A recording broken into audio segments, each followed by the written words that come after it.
वालेकुम सलाम। अल्हम्दुलिल्लाह, आप ठीक हैं? अल्हम्दुलिल्लाह।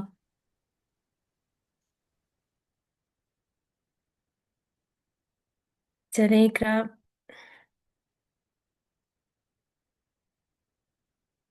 कल की क्लास में आप नहीं थी। कल हमने एक इंट्रोडक्टरी जो है वो क्लास दी थी ना, और स्टूडेंट्स के साथ। तो ये जो है इस कोर्स में जो है वो एक सब्जेक्ट उर्दू भी है। उर्दू का कल हमने जो है वो सिलेबस मैंने बच्चों के साथ शेयर किया था ना कि इसमें आएगा क्या। वैसे तो इसका जो है दो वैसे तो इसके दो वो हैं, जैसे एक हर पेपर का दो ही पार्ट होते हैं, एक सब्जेक्टिव होता है और एक ऑब्जेक्टिव होता है। तो इसमें भी एक सब्जेक्टिव और एक ऑब्जेक्टिव होगा। सब्जेक्टिव जो है वो 75 मार्क्स का होता है और जो ऑब्जेक्टिव है वो 25 मार्क्स का होगा। फिर जो है जो सब्जेक्टिव पार्ट है उसको भी आगे डिफरेंट जो है उसमें भी चीज़ें आती हैं। जैसे उसमें इंग्लिश में कुछ लीगल टर्म्स दी हुई होंगी, उसको आपको एक्सप्लेन करना होगा। फिर उन कब वो एक्सप्लेन करने को भी कह सकते हैं, उसका मीनिंग लिखने को भी कह सकते हैं, या फिर उसके साथ आप कोई भी जो है वो सेंटेंसेस भी बना सकते हैं। फिर उसके अलावा ग्रामर का पार्ट होगा, उसमें ग्रामर की डिफरेंट चीज़ें होंगी। और फिर जो है उसमें जो है वो डिफरेंट मज़ामीन होंगे, आपको ऐसे राइटिंग का भी उसमें लिखना है। ठीक है। आप बेशक अच्छा। अपने पास नोट डाउन कर लें, कौन सा इसका सिलेबस सब्जेक्ट होगा? लिख लें। आपके पास नोटबुक और वो है रजिस्टर, सॉरी रजिस्टर और पेन पड़े हुए हैं आपके पास? हाँ जी, मैं अरेंज कर लेती हूँ। चलिए आप नोटबुक और वो ले पेन ले आए ना, फिर थोड़ा सा आप अपने पास लिख लेंगे, आपको आइडिया हो जाएगा इस चीज़ का।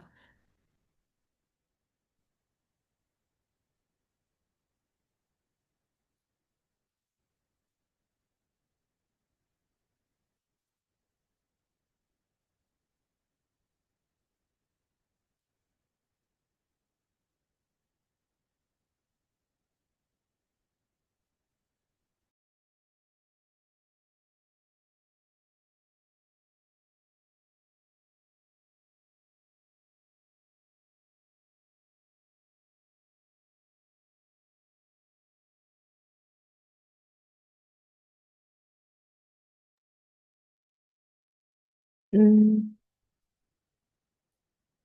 आ गई है क्राफ्ट।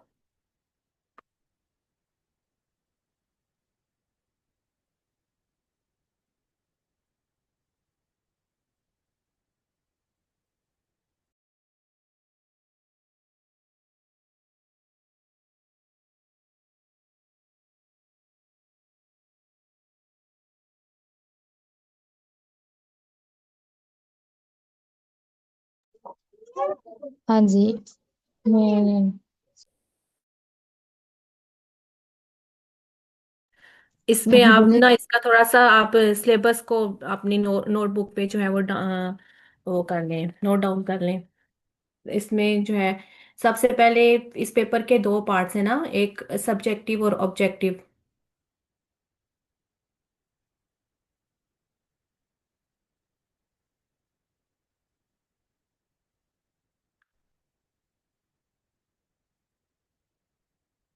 जो ऑब्जेक्टिव है उस वो 25 मार्क का है।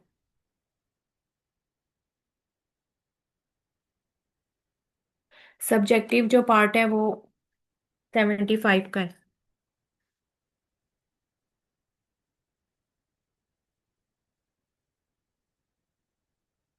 ओके।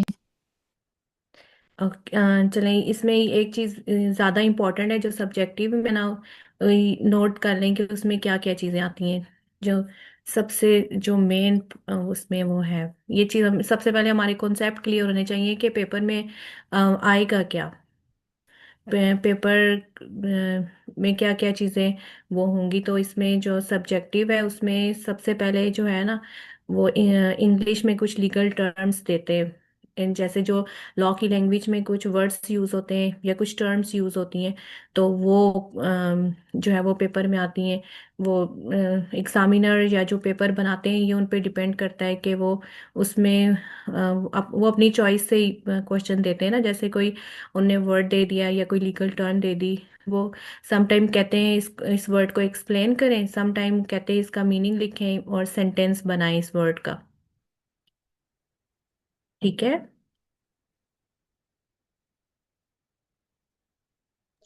ओके, फिर राइट जो है डाउन। ग्रामर का पार्ट आता है इसमें। उस ग्रामर में जो है वो बहुत सारी चीज़ें होती हैं ग्रामर में। जैसे इस्म फेल हर्फ और डिफरेंट चीज़ें होंगी। काफ़ी इसमें जो चीज़ें होंगी वो ग्रामर में इंशाल्लाह वो हम लोग जो है वो वन बाय वन करेंगे। तो दूसरा जो है वो ग्रामर का इसका पार्ट है जिसमें ग्रामर है।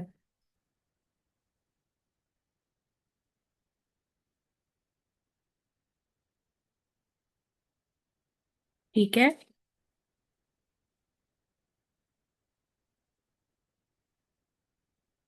ओके, हो गया। और फिर जो इसका जो थर्ड वो है उसमें एस्से राइटिंग का होगा, यानी मज़ामीन नवीसी। उसमें आपने मज़ामीन जो है वो देते हैं, डिफरेंट उस टॉपिक्स होंगे उसमें आपको एस्से लिखना होगा, एस्से राइटिंग का होगा जो वो। और एक और चीज़ भी इसमें है कि कोई जो पैराग्राफ होगा वो इंग्लिश में लिखा होगा तो उसको उर्दू में इसको ट्रांसलेट भी करना होगा।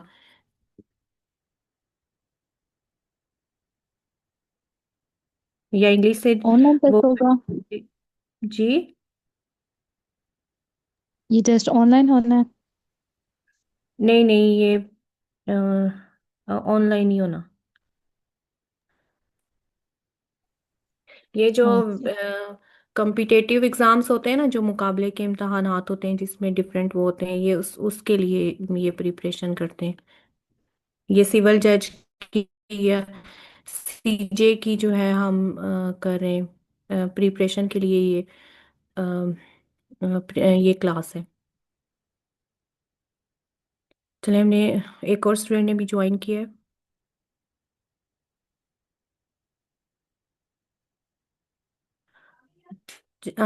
चलिए, ये हमारा सिलेबस हो गया।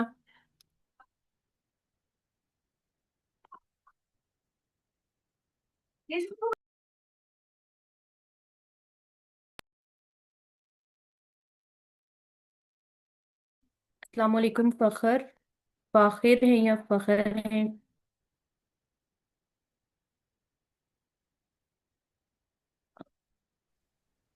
वालेकुम अस्सलाम।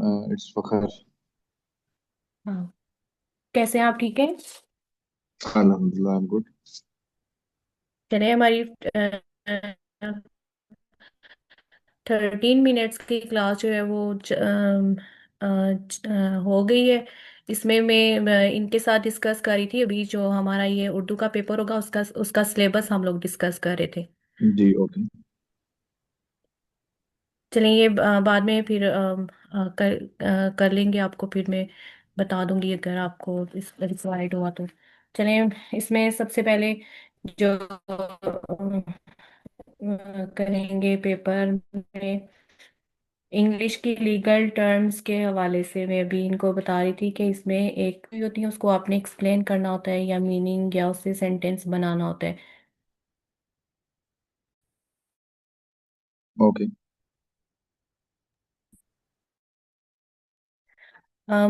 जैसे मैं आपको कुछ एग्जांपल्स दे देती हूँ कुछ वर्ड्स की। जैसे लॉ में एक टर्म यूज होती है एक्सेप्टेंस।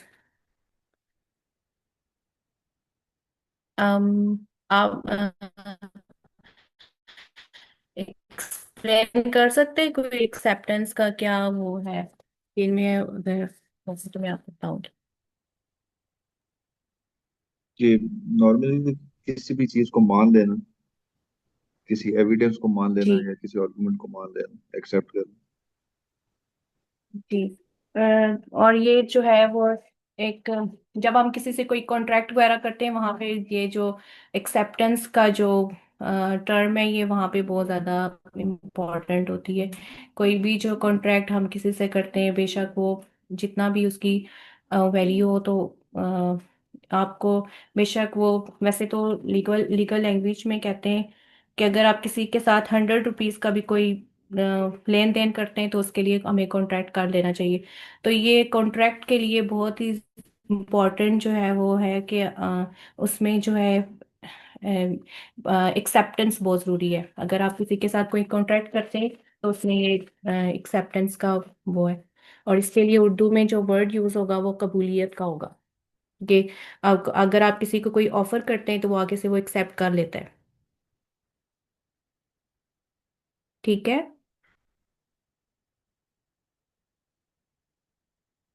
इकरा आपको भी समझ आ रही है? जी, आवाज आ रही है। जी। चले। फिर एक और टर्म है एक्शन इन रैम।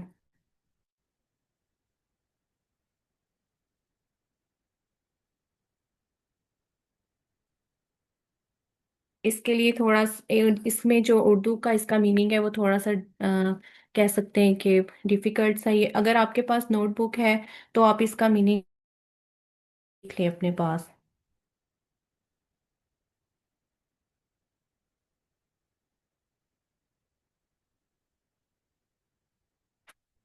उर्दू में एक्शन इन रैम का मीनिंग है ताइमी नालिश।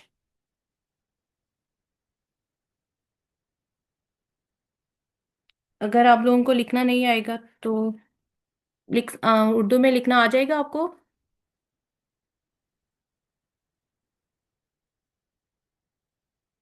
इकरा आप नोट डाउन कर रही हैं? जी जी, मैं कर रही हूँ। चले। मैम, आप बता दे प्लीज इसको कैसे उर्दू में लिखेंगे। अम, मैं आपको यहाँ पे कैसे वो करवा मैसेज का ऑप्शन है। उर्दू में ही लिख सकूंगी तो आप देख लीजिए।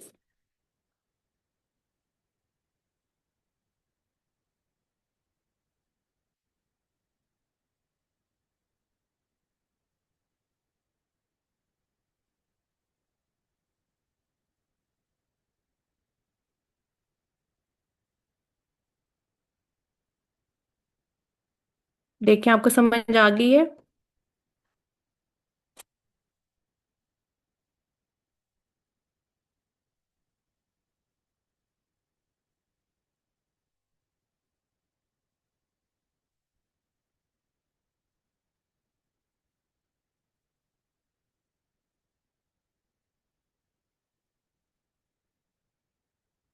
ओके।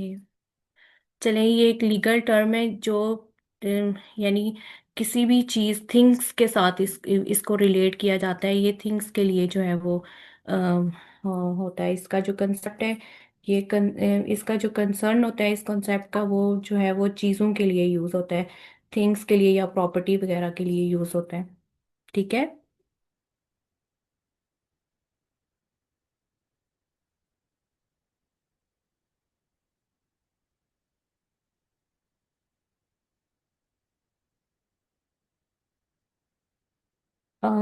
एक और टर्म जो है वो हम कर लेते हैं। आप लोग ये साथ में नोट डाउन कर रहे हैं ना?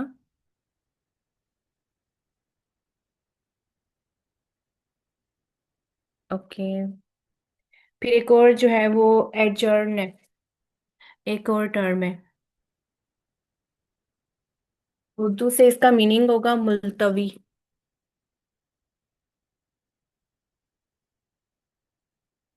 ठीक है।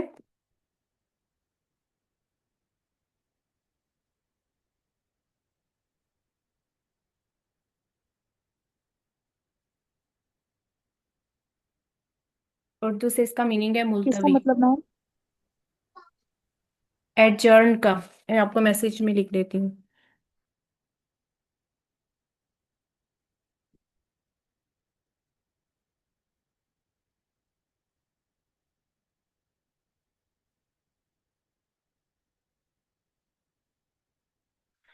मुलतवी। या इसको हम ये भी कह सकते हैं पॉज। जो कोर्ट की प्रोसीडिंग्स होती हैं वो कुछ टाइम के लिए पॉज हो जाती हैं, या पोस्टपोन कह सकते हैं, रुक जाती हैं। ये टाइम भी हो सकता है, जैसे कहते हैं, जैसे कोई कोर्ट की प्रोसीडिंग चल रही होती है तो जज साहब कुछ टाइम के लिए भी ब्रेक दे सकते हैं, और ये डेट के ऊपर भी हो सकता है कि इतनी तारीख तक जो किसी भी केस की प्रोसीडिंग है या हियरिंग है वो जो है वो पोस्टपोन होगी है कुछ टाइम के लिए, ठीक है, मुलतवी होगा इसका।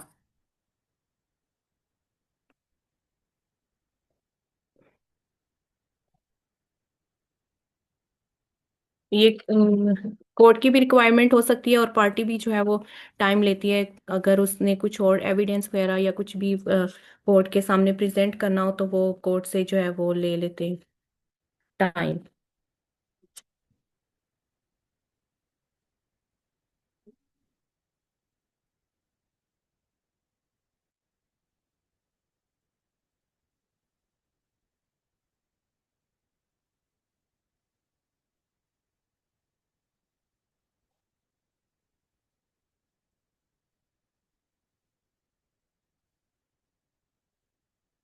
अच्छा, समझ आ गया आप लोगों को ये?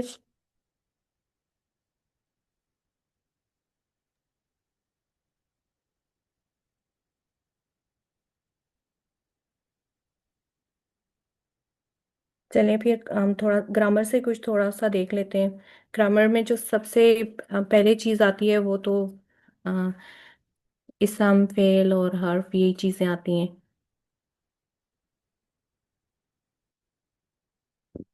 इकरा, मुझे इसम की डेफिनेशन सुना सकती हैं कि इसम किसको कहते हैं?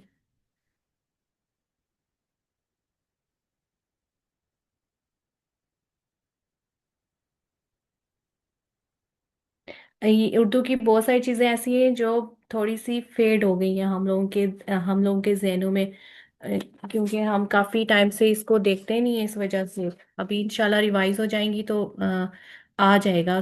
सारी चीजें रिवाइज हो नहीं, जाएंगी और इसम तो बेसिकली नाउन ही है ना, किसी भी जी चीज जी का नाउन। नाम या किसी भी पर्सन का नाम। तो वो मतलब पता होता है, बस उर्दू में हमने काफी अर्सा पहले पढ़ा था तो अब माइंड में नहीं बिल्कुल रहता। इसको एक्सप्लेन करना मुश्किल होता है थोड़ा सा, बिल्कुल ऐसा ही है।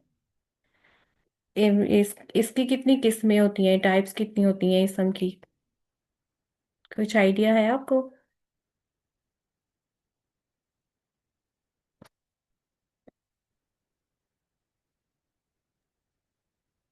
नो मैम, आप बताएं। इसम की जो है दो जो है वो इकसाम है ना, इसम नकरा है और इसम मारफा है।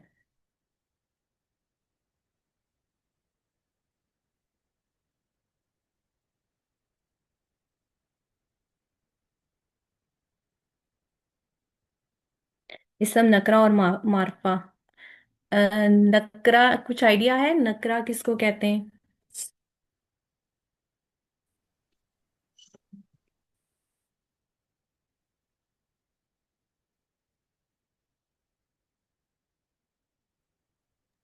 इसमें मार्फा तो जो चलिए। किसी स्पेसिफिक है हमारे पास कोई किसी थिंग प्लेस और स्पेसिफिक नेम्स होते हैं उनको चीज को इसमें नकरा में जी कंसिडर करेंगे हम, और बाकी जो होंगे वो इसमें मार्फा में।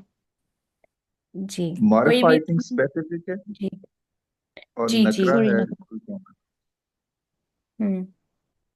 जैसे उर्दू में हम कहते हैं किसी भी आम चीज, शख्स या जगह का नाम, कितना इजी सी टर्म ये है, किसी भी आम चीज जैसे। और हर जो इसम होता है वो तब तक नकरा ही होता है जब तक वो किसी खास उस चीज की वजह से, या उसको कोई टाइटल नहीं मिल जाता, या कह सकते हैं कि वो उस वक्त तक जो है वो नकरा ही रहता है जब तक वो मारफा ना हो। हर इसम जो है वो नकरा ही होता है। मारिफा को हम ऐसे भी याद कर सकते हैं, मारिफा मारूफ, मारूफ मतलब स्पेशल, तो कोई बिल्कुल। चीज स्पेशल हाँ होगी तो फिर मारूफ। बिल्कुल मारूफ से ऐसा ही है। जैसे हम देखते हैं नकरा में कहते हैं कि ये नकरा आम चीज है, कोई भी किताब जो है वो नकरा होगी जब और कुरान कुरान मजीद भी एक किताब है, मगर वो एक स्पेसिफिक है, उसको एक टाइटल जो है वो हासिल है, और वो मारूफ किताब है, तो इस वजह से वो मारफा होगी। आम जैसे इंसान है, कोई भी लड़की, कोई भी आदमी, तो वो आम जब तक आम है, उसके पास कोई टाइटल नहीं है, कोई उसके पास नहीं है कोई, जैसे कोई बहुत सारी चीजें हिस्ट्री का पार्ट होती हैं या इस तरह से, तो वो नकरा ही होती है। और जैसे हमारे पास है कायदे आजम है, लामा इकबाल है, वो एक हिस्ट्री का पार्ट है, वो एक खास वो है, मारूफ शख्सियात है। तो वो क्या है, मारफा, इसम मारफा में आएंगे वो।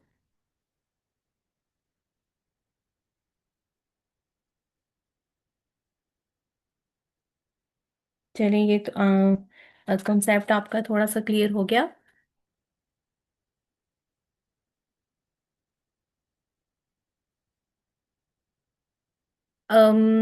आगे जो है वो एस्से राइटिंग का है। अगर आप लोगों के पास नोटबुक है, मैं आपको थोड़ा छोटा सा वो अगर दूं कि आप मुझे कुछ मेन पॉइंट्स लिख के बता दें। एक मैं आपको मजमून का टाइटल देती हूँ, तो आप उन्हें उसके ऊपर थोड़ा सा मुझे बताना है। जैसे, और सब मैं आपको एक और बात बताऊँ, जब भी हम कोई मजमून वगैरह लिखते हैं ना, उसमें उसकी जो प्रेजेंटेशन होती है वो बहुत ज़्यादा मैटर करती है कि आप लिख कैसे रहे हैं उसको। तो इस ये भी हो सकता है कि जब भी आप कोई मजमून वगैरह लिख रहे हो अम, उस तरह से, तो जैसे कोई आप लिख रहे हैं कोई पैराग्राफ वगैरह, अगर उसमें कोई इंपॉर्टेंट वर्ड आ जाता है जिस जो कोई आप लिख रहे हो, तो उसको आप हाईलाइट करके पेन चेंज करके भी लिख सकते हैं। वैसे तो हम ब्लू बॉल पॉइंट से सारा लिखते हैं। अगर कोई आप किसी उसके ऊपर ऐसे लिख रहे हैं, कोई आप कोई इम्पोर्टेंट टर्म यूज़ करें या कोई वर्ड या कुछ आप चीज़ ज़रूरी हो, आप लोगों को समझ आ रही होगी, तो आप उसको पेन चेंज करके लिख लें। बेशक आप ब्लू से ब्लैक बॉल पॉइंट में उस वर्ड को हाईलाइट करके लिख लें, तो इस तरह से भी आपका थोड़ा सा अच्छा वो हो जाएगा। चलें, जो बहुत ज़्यादा रिपीटेड या बहुत ज़्यादा हम कहें कि हमेशा जो ऐसे आता है, वो ज़राए ब्लाग के हवाले से आता है। अगर मैं आप लोगों को ये ऐसे दूं, आप कुछ आप लोग मुझे इसमें हेडिंग्स लिख के बता मैम सकते हैं समझ कि नहीं, ये किस चीज के हवाले से आते हैं? अब आपकी आवाज जराए कट रही ब्लॉग थी। की अहमियत, अहमियत कह लें, या ये डिफरेंट टाइटल्स के साथ आते हैं ना, ये इससे भी अम, जैसे इस्लामी ममालिक में इसकी क्या अहमियत है, या साइंस एंड टेक्नोलॉजी में इसका क्या किरदार है, या इस तरह से कह सकते हैं आप। अगर आप लोग मुझे कुछ हेडिंग्स लिख के दे सकते हैं कि जराए ब्लॉग का ही, या कुछ भी।